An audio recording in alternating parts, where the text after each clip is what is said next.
తాజా అంశం చూస్తున్నాం. పాకిస్తాన్ తన వక్ర బుద్ధిని విడనాడడం లేదు. వరుసగా 7వ రోజు కాల్పుల విరమణ ఒప్పందాన్ని ఉల్లంఘించిన పాక్ రేంజర్లు నియంత్రణ రేఖ వెంబడి కాల్పులు జరిపారు. ఈ ఉదయం జమ్మూ కశ్మీర్లోని పూంచ్ జిల్లా కృష్ణ ఘాటీ సెక్టార్లో పాక్ బలగాలు మోర్టార్ దాడులు, తుపాకీ దాడులకు తెగబడగా భారత బలగాలు ధీటుగా తిప్పికొట్టాయి.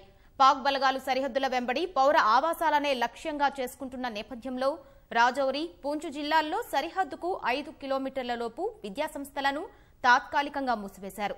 పౌరులు ఇళ్లలోనే ఉండాలని, బయటకు రావద్దని సైన్యం కోరుతోంది.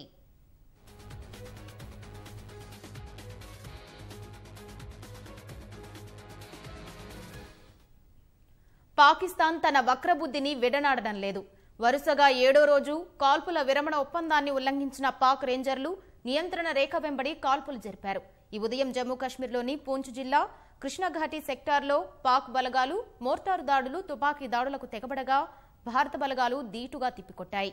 పాక్ బలగాలు సరిహద్దుల వెంబడి పౌర ఆవాసాలనే లక్ష్యంగా చేసుకుంటున్న నేపథ్యంలో రాజౌరి, పూంచ్ జిల్లాల్లో సరిహద్దులకు 5 కిలోమీటర్లలోపు విద్యాసంస్థలను తాత్కాలికంగా మూసివేశారు.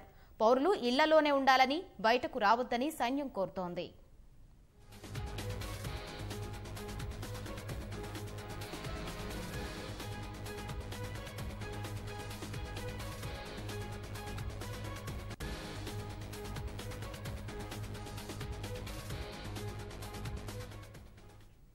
పాకిస్తాన్ తన వక్రబుద్ధిని విడనాడడం లేదు.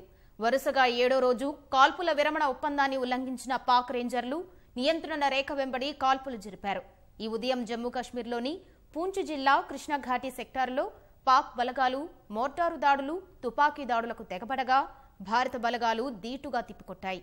పాక్ బలగాలు సరిహద్దుల వెంబడి పౌర ఆవాసాలనే లక్ష్యంగా చేసుకుంటున్న నేపథ్యంలో రాజౌరి, పూంచ్ జిల్లాల్లో సరిహద్దుకు 5 కిలోమీటర్ల లోపు విద్యాసంస్థలను తాత్కాలికంగా మూసివేశారు. పౌరులు ఇళ్లలోనే ఉండాలని, బయటకు రావద్దని సైన్యం కోరుతోంది.